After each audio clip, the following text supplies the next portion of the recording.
pas kita di sini dulu. Ya. Kemudian yang kita tidak boleh puasa. Gini, kalau ada orang yang sudah suci dari bulan Ramadan ini, malam hari sudah suci, dia sudah berpuasa harinya. Tapi dia masih malas untuk mandi.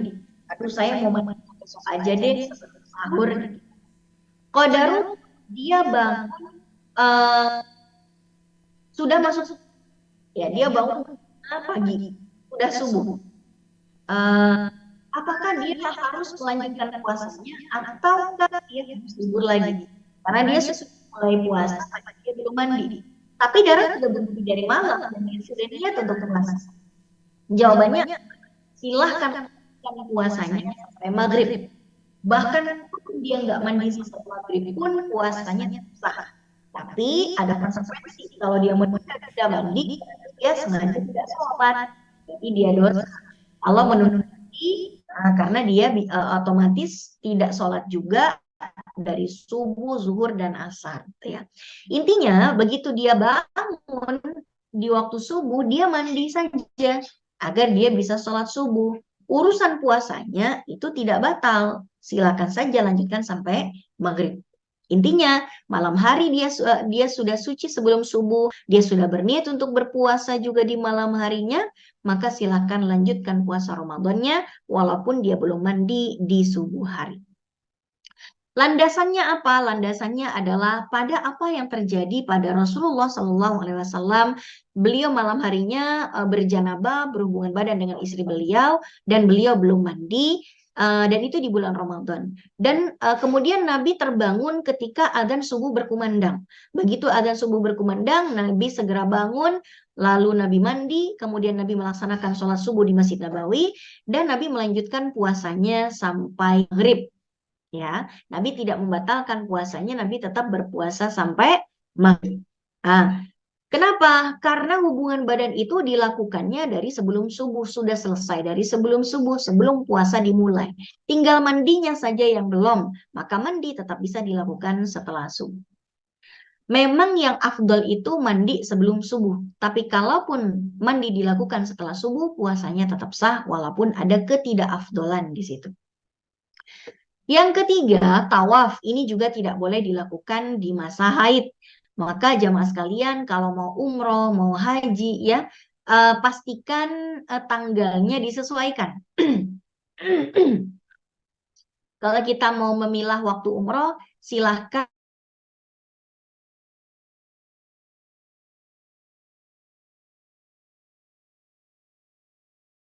dengan tanggal haid itu. Bisa juga kita antisipasi dengan minum pil penunda haid. Jadi pil penunda haid itu diperbolehkan oleh mayoritas ulama selama dikonsultasikan dengan ahli kesehatan yang terkait, yang dalam hal ini adalah dokter kandungan. Kalau dokter kandungan mengizinkan dengan efek samping yang sangat rendah dan ternyata hormon tubuh kita ini merespon dengan baik, silakan saja. Tapi kalau ada masalah dengan hormon tubuh kita dan ternyata kita punya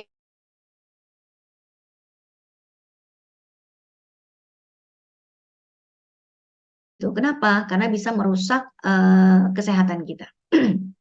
Tapi kalau aman, yang menentukan aman dan tidak aman di sini adalah dokter. Kalau kata dokter aman, silakan saja agar kita tidak pusing dengan urusan haid di masa umroh itu.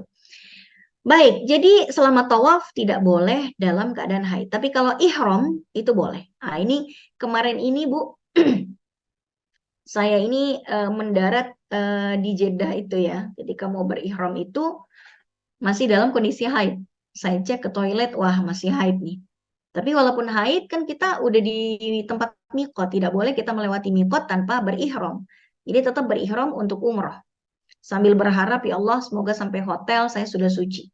Begitu dari Jeddah udah naik mobil sampai ke Mekah ya, udah check in apa segala macam, ternyata saya suci gitu ya. Saya suci memang hari itu terakhir haid. Alhamdulillah ya udah mandi suci dan lain sebagainya, lalu bisa melanjutkan untuk tawaf, sa'i dan tahallul gitu ya. Jadi untuk ihram itu tidak apa-apa dalam kondisi haid, tapi tawafnya itu harus dalam kondisi suci dari haid. Kemudian berikutnya lagi adalah berhubungan badan. Berhubungan badan ini tidak diperbolehkan dalam kondisi haid atau sudah suci dari haid tapi belum mandi, itu juga belum diperbolehkan untuk berjima. Ya, jadi misalnya ada seorang perempuan dia sudah suci dari haidnya, ya kan? Wah, haid nih udah 7 hari, udah 8 hari, suaminya juga udah pusing ya Bu ya, kelamaan haid istrinya, udah 13 hari istrinya haid gitu kan. Lalu di hari ke-13 itu istrinya suci, darahnya sudah berhenti. Kemudian suaminya mengajak dia berhubungan badan. Apakah boleh berhubungan badan setelah darah berhenti tapi belum mandi? Jawabannya tidak boleh. Kenapa? Seperti itulah yang para ulama tafsirkan dari surat Al-Baqarah ayat 222. Di situ disebutkan, la taqrabu, jangan mendekati perempuan kalau apa? Dalam keadaan haid. Sampai kapan? Hatta yathurna, sampai mereka suci, sampai darahnya berhenti. Fa'idha tatoharna, apabila mereka sudah bersuci, maka silahkan kalian datangi atau silahkan kalian campuri. Artinya syarat untuk berhubungan badan itu ada dua. Pertama, darahnya sudah berhenti keluar. Yang kedua, dia sudah mandi, menghilangkan hadas besarnya. Tidak cukup darahnya berhenti, tapi dia juga harus sudah mandi. Ya, kalau mandinya kelamaan gimana? Mandinya jangan lama-lama, Bu. Mandinya sebentar saja. Oke, baik. Kemudian menyentuh mushaf ini juga tidak diperbolehkan dalam kondisi haid. Kalau kita sedang haid, sedang nifas, tidak boleh kita menyentuh mushaf. Mushaf itu apa? Mushaf itu adalah lembaran atau benda yang di dalamnya atau di atasnya tertulis ayat-ayat Al-Quran. Di masa Nabi, mushaf itu belum jadi satu bundel 30 juz. Tiap turun ayat ditulis dalam di atas misalnya pelepah daun-daun, kemudian ada yang di atas lempengan batu, ada yang di atas kulit binatang yang sudah dikeringkan, ya. Yang itu semuanya masuk dalam kategori mushaf. Alat-alat tulis itu ya, alat-alat tulis di masa Nabi belum ada kertas ya.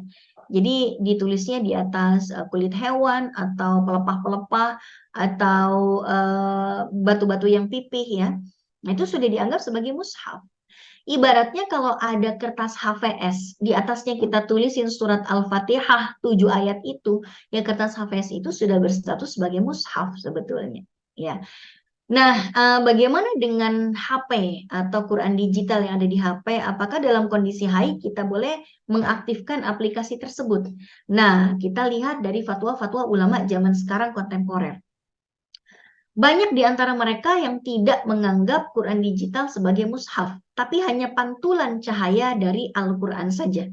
Karena kan pengertian dari mushaf itu kan sesuatu yang di atasnya ditulis ayat Al-Quran. Sementara Quran digital itu tidak ditulis di atas layar HP kita, tapi merupakan pantulan cahaya saja, seperti tembok yang dijadikan layar untuk menampilkan slide PowerPoint dengan infocus. Ya. Itu hanya pantulan cahaya saja. Nah, maka banyak yang mengatakan Quran digital bukan mushaf, walaupun tetap ada yang mengatakan itu sebagai mushaf. Tapi intinya kalau kita lagi haid, kita tidak boleh menyentuh mushaf kecuali dalam kondisi darurat. Misalnya Al-Quran kita, mushaf jatuh ke tempat, ke lantai misalnya. Kalau kita tidak pindahkan ke rak buku, maka Al-Quran bisa terinjak-injak.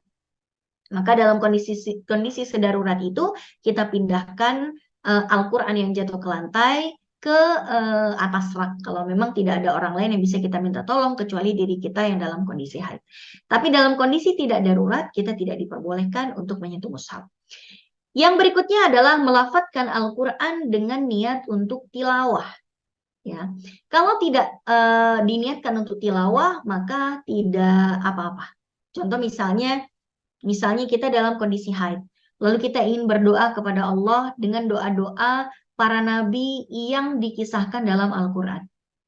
Misalnya, Rabbi habli min ladunka rahmah. Atau Rabbi habli minas solihin. Atau Rabbana zalamna anfusana wa illam taghfir lana wa tarhamna lanakunanna minal khasirin. Atau Rabbana atina fid dunya hasanah wa fil akhirati hasanah wa qina adzabannar dan lain sebagainya. Selama doa-doa tersebut tidak diniatkan untuk tilawah, namun hanya diniatkan untuk zikir saja, maka diperbolehkan. Silakan saja. Gitu ya. Tapi kalau kita mau tilawah gimana? Nggak boleh kalau lagi haid. Terus kalau menghafal Al-Quran bagaimana? Nah ini dia jamaah sekalian. Menghafal Al-Quran dan memurojaah itu mayoritas ulama dalam mazhab Hanafi, Syafi'i, Hambali dianggap sebagai tilawah. Sehingga tidak boleh untuk kita lakukan. Murojaah dan menghafal masuk dalam kategori tilawah. Mayoritas ulama tetap mengharamkan. Maka kita berhenti dulu untuk menghafal kalau kita sedang haid. Apakah ada pendapat madhab yang lain yang memperbolehkan? Ada. Para ulama dalam madhab Maliki memperbolehkan. Karena mereka menganggap menghafal Al-Quran, murojaah, biar nggak lupa, belajar Al-Quran, mengajar Al-Quran dianggap bukan masuk bagian tilawah. Sehingga karena memang bukan tilawah, maka diperbolehkan. Biasanya lembaga-lembaga tahfidz di Indonesia mengambil pendapat madhab Maliki ini supaya target hafalan tetap didapatkan. Namun bagi kita yang sedang tidak berada dalam program tahfidz ya, yang kita nyetor atau tidak ada targetnya, sebaiknya kita menahan diri untuk tidak menghafal kalau kita sedang haid. Toh tidak dalam kondisi kita dikejar waktu juga, tidak ada target yang mengharuskan kita berpindah madhab. Kira-kira seperti itu. Berbeda dengan anak-anak kita yang berada di lembaga tahfidz atau mereka yang kalau tidak setor maka tidak naik kelas, harus ngulang kelas, itu tentu suatu yang sangat memberatkan. Sehingga mereka mengambil pendapat yang memperbolehkan dalam mazhab Maliki. Kita yang tidak sedang dikejar target, tidak sedang studi di program lembaga tahfidz, seperti itu, maka ya sudahlah, kalau kita sedang haid tidak usah murojaah, tidak usah menambah hafalan, cukup kita berzikir-zikir saja supaya hati kita tidak gersang walaupun tidak diperbolehkan untuk tilawah. Kemudian masuk ke dalam masjid dan beraktivitas di dalamnya, ini juga tidak diperbolehkan. Tapi kalau hanya sekedar lewat saja, ini silahkan. Kalau sekedar lewat, lalu foto-foto terus keluar, itu boleh. Tapi kalau duduk-duduk, bersantai, ya itu tidak boleh. Bagi wanita yang sedang haid, ya. Illa abiri sabil, kecuali orang yang sedang numpang lewat saja itu boleh. Misalnya ada ibu-ibu driver pengantar makanan ya, ibu-ibu pengantar makanan, dia mau nganterin catering pesanan masjid tertentu, dia janjian sama DKM-nya di dalam masjid. Maka begitu dia masuk ke dalam masjid, menyerahkan pesanannya pengurus masjid, dia langsung keluar lagi, tidak apa-apa. Atau kita sedang berwisata, kita mau ke masjid apa gitu ya, lalu kita masuk ke dalam masjidnya, foto-foto ini segala macam, lalu kita keluar lagi, ini diperbolehkan. Tapi kalau kita berduduk-duduk di situ, beraktivitas di situ, gitu kan, apalagi beriktikaf di dalam masjid dalam kondisi kita haid, itu tidak diperbolehkan. Bukan karena sekedar khawatir kita mengotori masjid, bukan. Karena itu bisa diantisipasi dengan pembalut yang setebal mungkin. Yang membuat kita tidak boleh beraktivitas di dalam masjid, duduk-duduk, dan lain sebagainya adalah status hadas besar kita.